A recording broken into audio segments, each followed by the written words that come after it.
Hi అండి, అందరికీ నమస్కారం. Welcome back to my channel. ఈ వీడియోలో ఏపీ పెన్షనర్లు తమ పెన్షన్ నుంచి ఇలా చేస్తే 49 లక్షల రూపాయల లాభం అండి.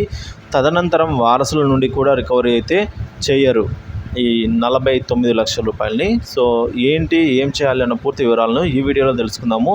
వీడియోని ఎక్కడికైనా స్కిప్ చేయకుండా చివరి దాకా చూసినట్లయితే ఇన్ఫర్మేషన్ పూర్తిగా అర్థమవుతుంది. అలాగే వీడియోకి ఒక లైక్ చేయండి ఫ్రెండ్స్. వీడియోలోకి అయితే వెళ్ళిపోదాము ఫ్రెండ్స్. ఇక విషయానికి వచ్చినట్లయితే మనం రిటైర్ అయినప్పుడు మనం పెన్షన్ ఇవ్వడం ద్వారా ఆప్షన్ ఇవ్వడం ద్వారా మన పెన్షన్లో 40% మొత్తాన్ని అమ్ముకొని పెద్ద మొత్తంగా రిటైర్మెంట్ సమయంలో తీసుకునవచ్చు అన్నమాట. దీన్నే కమ్యూటేషన్ అని అయితే పిలుస్తాము.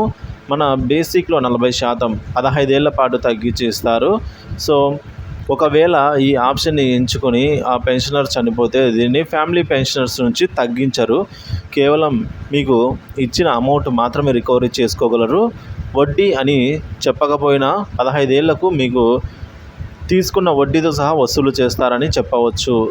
తో దీన్ని సరిగ్గా లెక్కిస్తే సుమారుగా 8.5% వడ్డీ అయితే భావించవచ్చు.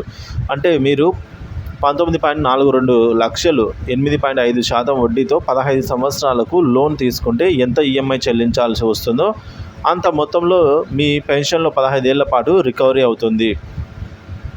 ఒక విధంగా ఇది లోన్ అని చెప్పవచ్చు. అయితే ఇది లాభమా నష్టమా అని ఆలోచించుకుంటే 8.5% వడ్డీ రేట్ అనేది చాలా స్వల్పం. ఇది అన్కౌంటబుల్గా ఉంటుందన్నమాట.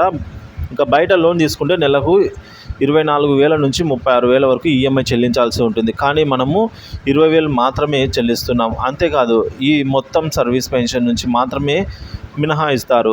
సర్వీస్ పెన్షనర్ చనిపోతే ఫ్యామిలీ పెన్షనర్ నుంచి కానీ వాళ్ళ నుంచి కానీ రికవరీ అయితే చెయ్యరన్నమాట.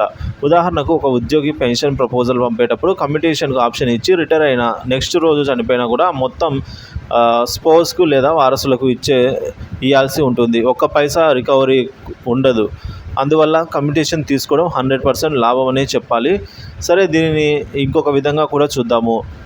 సో మీకు 19.34 లక్షలు తీసుకున్నారు, నెలకు 20,000 కడుతున్నారంటే 15 ఏళ్లలో మీరు తీసుకున్న 19.34 లక్షలకు మీరు 36 లక్షలు చెల్లిస్తారు. ఇది చూడడానికి చాలా తక్కువ అనిపించవచ్చు, కానీ మీరు ఆ మొత్తాన్ని బ్యాంకులో ఎఫ్డి చేస్తే 15 ఏళ్ల తర్వాత అది 51 లక్షలు అవుతుంది. అంటే 10% రాబడి వచ్చే మ్యూచువల్ ఫండ్లో పెడితే అది మొత్తం 85 లక్షలు అవుతుంది. కానీ మీరు చెల్లించేది కేవలం 36 లక్షలు మాత్రమే. సో ఈ విధంగా పెన్షనర్ అనేది కమ్యూటేషన్ వాల్యూ అంటే కమ్యూటేట్ చేసుకోవడం అనేది చాలా ముఖ్యమండి. సో దీనివల్ల 100% యూస్ అయితే ఉంటుంది కమ్యూటేషన్ తీసుకోవడం వల్ల.